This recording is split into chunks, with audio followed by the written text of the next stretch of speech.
भाइयों, फिर से वो समय आ गया है जब हम देर रात तक हॉरर फिल्में देखते हैं। आज भी हम अमेरिकन हॉरर सीरीज की एक और कहानी देखने वाले हैं। इस बार ये कहानी एक फैमिली डिनर की है। कहानी शुरू होती है हमारी लीड कैरेक्टर छोटी मोटी यानी थोड़ा गोल मटोल लड़की से। वो कुछ दिनों के लिए अपनी मौसी के घर आई है और किसी मकसद से आई है। वो मकसद क्या है ये आपको आगे पता चलेगा। अब उसकी मौसी एक न्यूट्रिशनिस्ट है, खाने पीने का खास ध्यान रखने वाली। किसी वजह से उसका तलाक हो गया है। अब वो अकेली रहती है। छोटी मोटी को उसने रहने की जगह दे दी है अपने बेटे यानी छोटी मोटी के कजिन छोटे स्मार्ट के साथ एक ही रूम में। छोटी मोटी ने मौसी से कहा कि वो कुछ दिन और रुकना चाहती है। मौसी ने कहा ठीक है, लेकिन थैंक्स गिविंग से पहले तुम्हें जाना होगा क्योंकि उस दिन फैमिली गेट टुगेदर है और तुम्हारा यहाँ होना थोड़ा अजीब लगेगा। वैसे भी तुम्हारे मामा अब इस घर में नहीं है। रात को जब खाना हुआ तो मौसी और उसके पति मोटे तगड़े मोटे नाम वाले अंकल ने खाना नहीं खाया। कहने लगे थैंक्स गिविंग से पहले हम फास्ट करते हैं। खाने के बाद छोटी मोटी आईने में खुद को देखने लगी। लगता है वो अपनी बॉडी से खुश नहीं है। तभी छोटा स्मार्ट वहां से गुजरा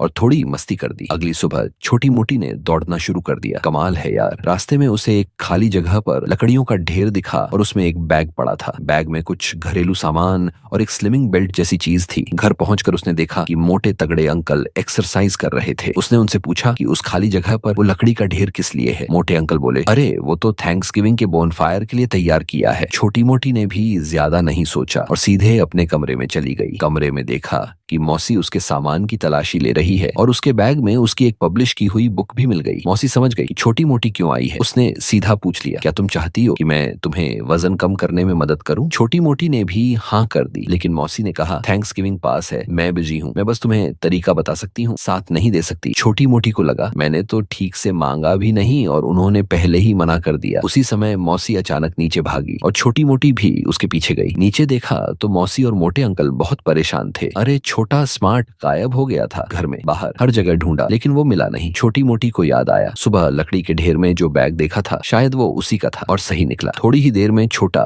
स्मार्ट वहीं पास में मिल गया। घर वापस लौटने के बाद मौसी ने छोटी मोटी को गले लगाया और शुक्रिया कहा। उसने कहा ठीक है, अब मैं तुम्हें खुद गाइड करूंगी वजन कम करने में। तुम अब थैंक्स गिविंग तक भी यहाँ रह सकती हो। रात को डिनर के टाइम डाइटिंग शुरू हो गई। टेबल पर 4 लोग बैठे थे लेकिन 3 लोगों ने कुछ नहीं खाया। बस छोटा स्मार्ट अकेले खा रहा था। मौसी और मोटे अंकल तो कंट्रोल कर गए लेकिन छोटी मोटी से रहा नहीं गया। उसने सोचा कम से कम एक खीरा या टमाटर ही दे दो खाने को, लेकिन क्या करे, जो मौसी बोले वही मानना पड़ेगा। खाने के बाद वजन चेक किया गया और मौसी ने कड़ी हिदायत दी डाइट को सीरियसली लेना, वरना अगर मुझे पता चला कि तुम चोरी छिपे कुछ खा रही हो तो मैं तुम्हारी मदद नहीं करूंगी। सामान समेटना और घर लौट जाना। छोटी मोटी ने वादा किया। रात को जब वो सोने गई तो जैसे ही चादर